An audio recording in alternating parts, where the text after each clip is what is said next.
परिसंचरण तंत्र। 5 types of antibody: IgG, IgA, IgM, IgE, IgD। गैम्ड से याद रख सकते हैं। IgG सबसे छोटी, IgM सबसे बड़ी होती है। परिसंचरण तंत्र के जनक William Harvey, father of angiology. Zoology के जनक अरस्तु और बॉटनी के जनक थियोफ्रेस्टस हैं। परिसंचरण तंत्र। ब्लड विशेष तरल से जो उत्तक होता है। प्रोटीन रेशे अनुपस्थित होते हैं। मेसोडर्म से विस्तृत होता है। औसतन 5 से 6 लीटर होता है। शरीर के बाहर का 7 से 8% होता है। रुधिर का अध्ययन हेमेटोलॉजी कहलाता है। ब्लड में 2 अतिरिक्त प्लाज्मा और रुधिर कोशिकाएं। ब्लड में 55% प्लाज्मा, 45% रुधिर कोशिकाएं होती है।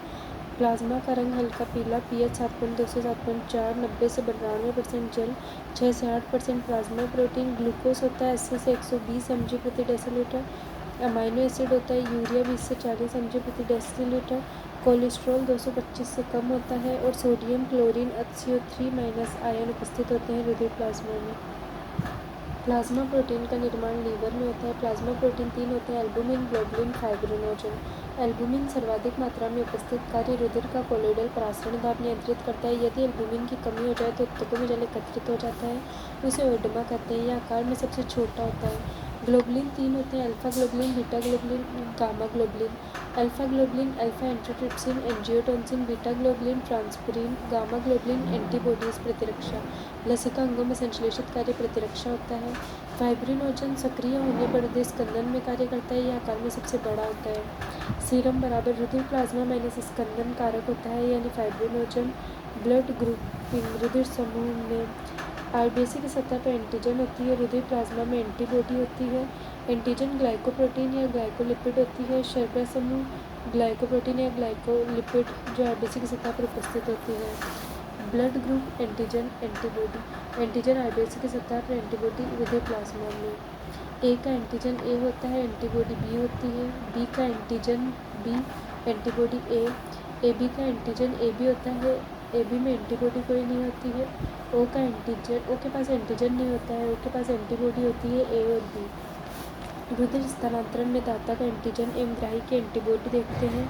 सफल स्थानांतरण हेतु दाता का एंटीजन एवं ग्राही की एंटीबॉडी मैच नहीं होनी चाहिए। यदि एंटीजन व एंटीबॉडी मैच हो जाती है तो इस अभिक्रिया को हीम अग्लूटिनेशन कहते हैं। ब्लड ग्रुप ए दे सकता है ए को और ए बी को, और ले सकता है ए से ओ से। बी दे सकता है बी को, ए बी को, ले सकता है बी से ओ से। ए बी दे सकता है ए बी को और ले सकता है ए बी ओ से। ओ दे सकता है ए बी ओ को और ले सकता है सिर्फ ओ से। RH antigen. आरएच ग्लाइकोप्रोटीन होता है जो आरबीसी की सतह पर उपस्थित होता है। आरएच एंटीजन की खोज लैंडस्टीनर और विनर ने की थी। आरएच प्रतिजन प्रेजेंट तो आरएच पॉजिटिव, आरएच प्रतिजन एब्सेंट तो आरएच नेगेटिव होता है। ए बी पॉजिटिव यानी इसमें आरएच एंटीजन प्रेजेंट है, ए बी के साथ आरएच एंटीजन भी है। ए नेगेटिव यानी केवल इसमें ए प्रतिजन है, आरएच नहीं। ओ नेगेटिव बेहतर सार्वत्रिक दाता है क्योंकि इसमें कोई भी एंटीजन नहीं होता है। आरएच असंगतता, आरएच इनकॉम्पेटिबिलिटी या एरिथ्रोब्लास्टिक फिटेलिस, इसे HDN ह्यूमोलाइटिक डिजीज ऑफ न्यूबॉर्न बोलते हैं। यदि पिता आरएच पॉजिटिव, माता आरएच नेगेटिव होती है, उनकी प्रथम संतान आरएच पॉजिटिव होती है तो 9 महीनों तक तो कोई दिक्कत नहीं होती, परंतु जिस समय प्रसव का समय आता है, माता और बच्चे का रुधिर संपर्क में आता है तो बच्चे की आरएच पॉजिटिव एंटीजन माता में प्रवेश कर जाता है। माता उस आरएच पॉजिटिव के प्रति एंटीबॉडी बनाती है जब तक पहली संतान का जन्म हो चुका होता है, क्योंकि माता को एंटीबॉडी बनाने में 48 से 72 घंटे का समय लगता है।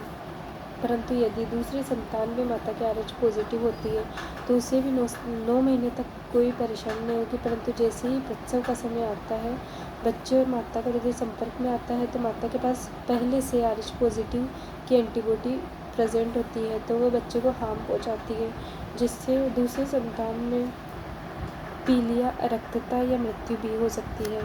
बचाव हेतु पहली संतान के प्रसव के पश्चात 48 से 72 घंटों के मध्य रोगन इंजेक्शन माता को लगाया जाता है। IgG एंटीबॉडी जो सबसे छोटी होती है, इस कारण ये अपरा को पार कर शिशु को प्रतिरक्षा प्रदान करती है। BBG बॉम्बे ब्लड ग्रुप होता है, इसे गोल्डन ब्लड भी बोलते हैं। इसमें मतलब सभी आरबीसी पर हाइड्रोजन एंटीजन उपस्थित होता है। AB, AB O सभी ब्लड ग्रुप में हाइड्रोजन एंटीजन होता है। केवल बीबीजी बॉम्बे ब्लड ग्रुप वालों के पास हाइड्रोजन एंटीजन नहीं होता है।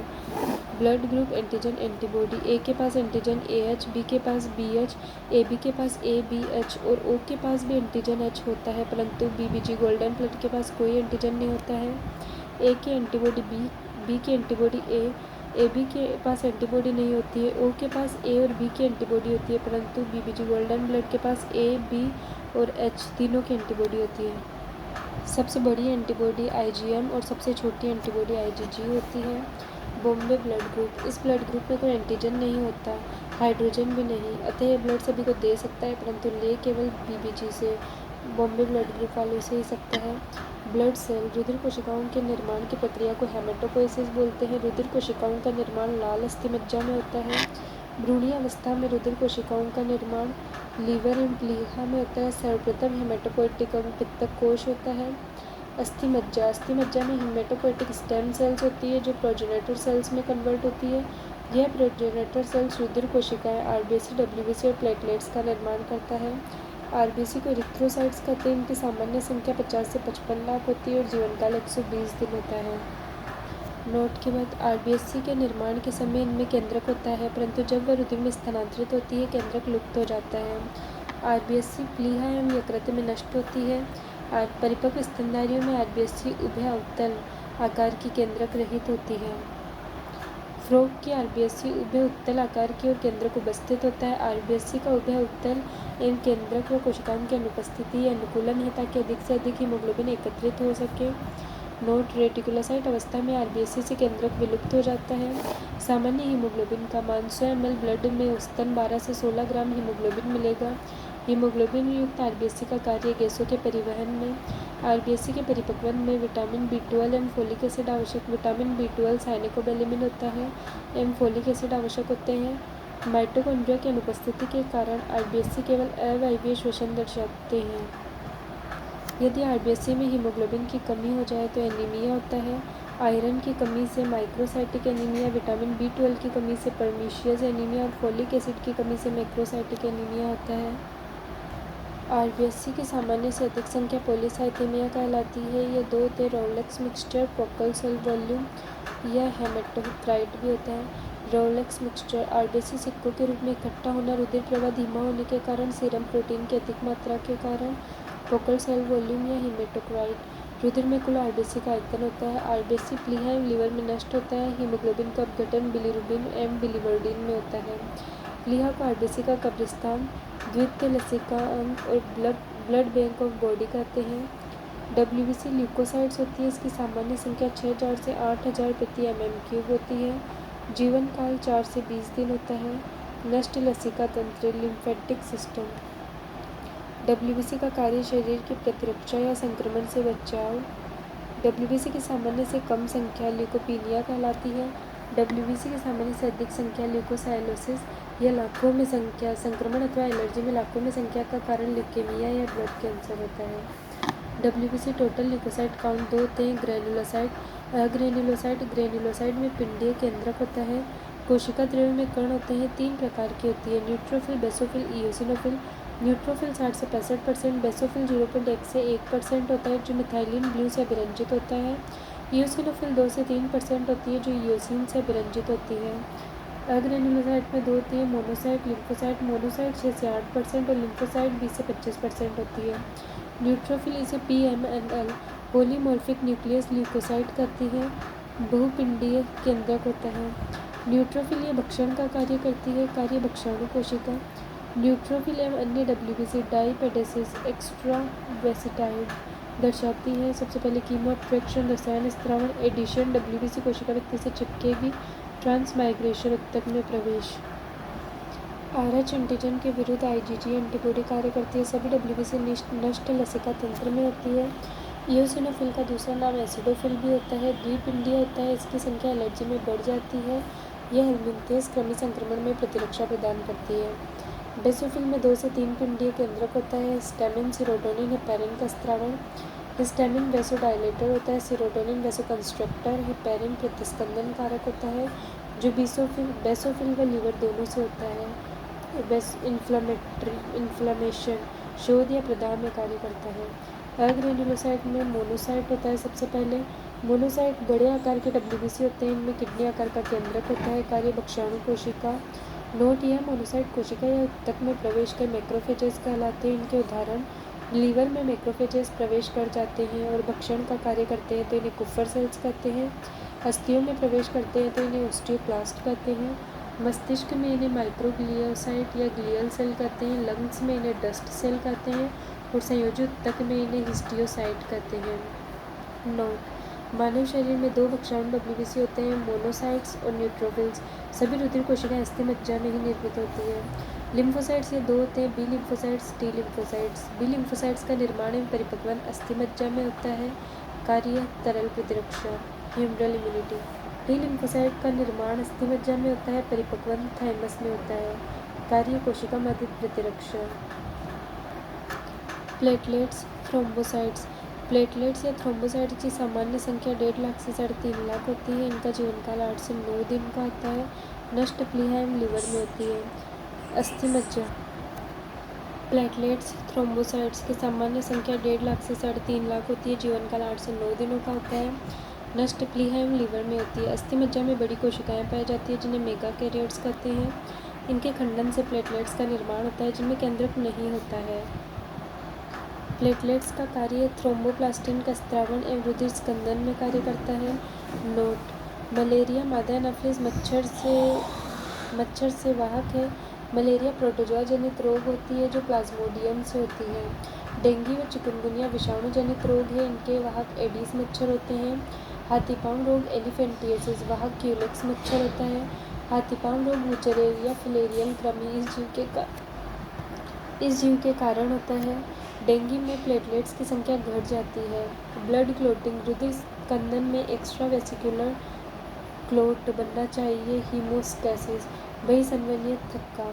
13 स्कंदन कारक हैं, इनमें से कुछ इम्पोर्टेंट है। पहला, दूसरा, तीसरा, चौथा, 8वां और 9वां इम्पोर्टेंट है। इनके नाम: fibrinogen, prothrombin, thromboplastin, calcium, anti haemophilic globulin, Christmas कारक। Anti haemophilic globulin haemophilia A में इसकी कमी होती है और क्रिसमस कारक हीमोफीलिया बी में इसकी कमी होती है। ऊतकों में चोट लगती है जब 3 चीज़ें होती है। सबसे पहले वेसोकॉन्स्ट्रक्टर, फिर प्लेटलेट प्लग, फिर स्कंदन कारक का क्रम अनुसार सक्रियण होता है। ऊतकों में चोट लगती है जब 3 चीज़ें होती है। सबसे पहले वेसोकॉन्स्ट्रक्टर, प्लेटलेट प्लग, स्कंदन कारक का क्रम अनुसार सक्रियण होता है। वेसोकॉन्स्ट्रक्टर: रुधिर वाहिकाओं में संकुचन, रुधिर प्रवाह धीमा हो जाता है। प्लेटलेट प्लग डिंबाणु एकत्रण होता है। स्कंदन कारक का क्रम अनुसार सक्रियण यानी विटामिन के होता है जो लीवर में प्रोथ्रोम्बिन का निर्माण करता है। अब ये निष्क्रिय प्रोथ्रोम्बिन होता है जो कैल्शियम की उपस्थिति में थ्रोम्बिन में कन्वर्ट होता है, सक्रिय थ्रोम्बिन में कन्वर्ट होता है। अब ये सक्रिय थ्रोम्बिन निष्क्रिय फाइब्रिनोजन को सक्रिय फाइब्रिन में कन्वर्ट करता है और फाइब्रिन थक्के का निर्माण करता है। रुधिर स्कंदन में कैल्शियम खनिज कार्य करता है। रुधिर स्कंदन में प्लेटलेट प्लग कोशिकाएं कार्य करती है। सबसे महत्वपूर्ण स्कंदन कारक फाइब्रिन होगा। विटामिन के लीवर में प्रोथ्रोम्बिन का निर्माण करती है। फाइब्रिन थक्के को घोलने में प्लाज्मिन प्रोटीन कार्य करता है। प्लाज्मिनोजन निष्क्रिय होता है जो टिश्यू प्लाज्मिनोजन एक्टिविटी की उपस्थिति में प्लाज्मिन में कन्वर्ट होता है जो सक्रिय होता है और फाइब्रिन थक्के को घोलता है। थ्रोम्बोप्लास्टिन की उपस्थिति में प्रोथ्रोम्बिन थ्रोम्बिन में कन्वर्ट होता है। थ्रोम्बोसिस: रुधिर वाहिकाओं के मध्य थक्का थ्रोम्बस क्लॉट कहलाता है। कोरोनरी धमनी में थक्का कोरोनरी थ्रोम्बोसिस होता है। इस थक्के को घोलने में स्ट्रेप्टोकाइनेज का प्रयोग किया जाता है। थ्रोम्बोसिस के कारण ऊतकों तक रुधिर प्रवाह घट जाता है, इसे इस्चीमिया कहते हैं। गतिशील थ्रोम्बोसिस इनाबोलस होता है। प्रतिस्कंदन कारक 2 होते हैं, प्राकृतिक और कृत्रिम। प्राकृतिक में हिपैरिन और हिरुडिन होता है। कृत्रिम में सोई होता है, सिट्रिक्यूस ऑक्जेलेटोस ईडीटीए, ये कैल्शियम के साथ संकुल बनाते हैं। डाइक्यूमेरोल काउनेरोइड और वर्फोरिन विटामिन के साथ बनाते हैं। परिसंचरण तंत्र 2 होता है, एक तो खुले प्रकार का और बंद प्रकार का। खुले प्रकार का में रुधिर खुले स्थल में प्रवाहित होता है, रुधिर वाहिकाएं अनुपस्थित होती है। इनके एग्जाम्पल आर्थ्रोपोडा, मोलस्का और हेमिकोडेटा होता है। मोलस्का में अपवाद होता है सिफेलोपोडा में ऑक्टोपस, लोलिगो और सीपिया में बंद प्रकार का परिसंचरण तंत्र होता है। बंद परिसंचरण तंत्र में रुधिर वाहिकाओं में प्रवाहित होती है। इसके एग्जाम्पल एनिलिडा, अर्थवर्म और कॉर्डेट्स कशेरुकी में।